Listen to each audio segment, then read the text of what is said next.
Welcome back to Superior Sunrise. Joining me now, you know him as the voice of Superior Livestock, Clyde Whittle.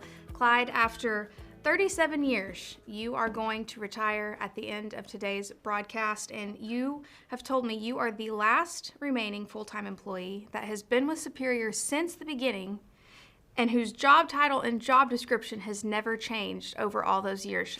How does that happen? Well, I began with Buddy Jeffers, one of the founding partners of Superior Livestock Auction, in December of '82. And Buddy had formed Amarillo Livestock Video Auction, and I was an independent contractor at the time. And I was hired to do the filming and editing for Buddy.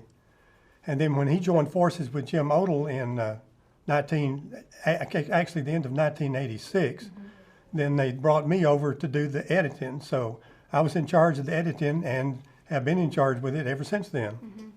When you look back over 37 years of lots of changes, I'm sure, what do you think are some of Superior's greatest innovations? Oh man, there's so many. First of all, from my department, it's when we went from analog editing to editing by computer. Now, that really just cut our time in half as far as what the time we needed to edit lots together. But also the internet. And once the internet was established, then our click to bid, and the establishment of our value-added programs. And I think that especially the value-added programs, because that put money into the cattleman's pocket. I know that Superior was somebody at the forefront. You were doing things that nobody had ever done before. So I'm sure there were some things that maybe didn't work, but what are some things that did work and were successes for you? Oh, that was success? Well, I have actually three favorite success stories. First of all, it's Superior Livestock Auction itself. In 1987, we offered and delivered somewhere between 300 and 400,000 head of cattle. This last year, 2024, it's going to be between 1.8 and 1.9 million head of cattle.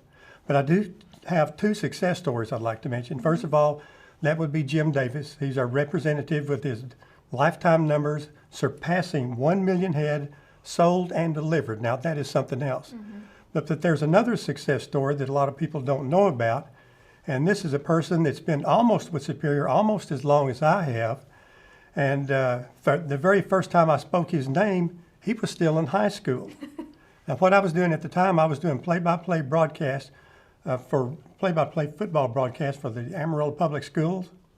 And I was working with this one particular game at Dick Bivens Stadium, and he was number 25 on your program, but number 1 in your heart. Wingback for the Palature Dons, Joe Lichty. Now, several years later, I hired Joe as a part-time editor, and then we moved to Fort Worth, and he was a full-time editor for a while. Then he left. Then he came back and worked for Superior Productions, eventually managed Superior Productions. And then with the last change in ownership of the company, he was promoted to vice president of Superior Livestock Auction. Now, if that's not an American success story, I don't know what is. Absolutely. Well, what I've noticed, any of the sales I've gone to, you guys are always trading stories, telling funny things of things that have happened. Tell me about some of the funny stories here at Superior. You know, that's some of the funniest moments that I've had is listening to stories. You know, some of these stories you can't broadcast, or but I wish somehow it was all put into a book and told them back. But the stories that I remember, first of all, from Rayburn Smith, nobody could tell the story like Rayburn could. Rayburn told the story about one time he was filming cattle, and he was going to borrow a four-wheeler. And with this four-wheeler, he jumped on it, and of course, Rayburn's pedal to metal on anything he does. He takes off as fast as he can go, but this four-wheeler was tied down to a big, long chain. And when that chain went taut, Rayburn went a-tumbling. The second is Roger James. Nobody could tell a story like Roger James could. And his funniest story was when he was going to the weekend in the Rockies, and we're going to Colorado, and he got lost trying to navigate one of those Colorado turnarounds. You know what I mean? The round. He said every time he hit that turnaround, he kept taking the wrong exit. And of course, nobody can tell it like Roger could. Well, tell me, what are some of your plans when you retire? Well, my plans are, I got plenty of projects around the house. And things to do there. And with my church, I'm very involved with my church, United Methodist Men. We have projects there, and then my brothers and I have a farm in Floyd County that we have a partnership on. My brother Mark manages it, and my nephew Matt is the foreman of the operation, which means he does all the work. Good job, Matt. But they carry on the tradition of making sure that the Whittle Farms has the best looking, best grading cotton in Floyd County.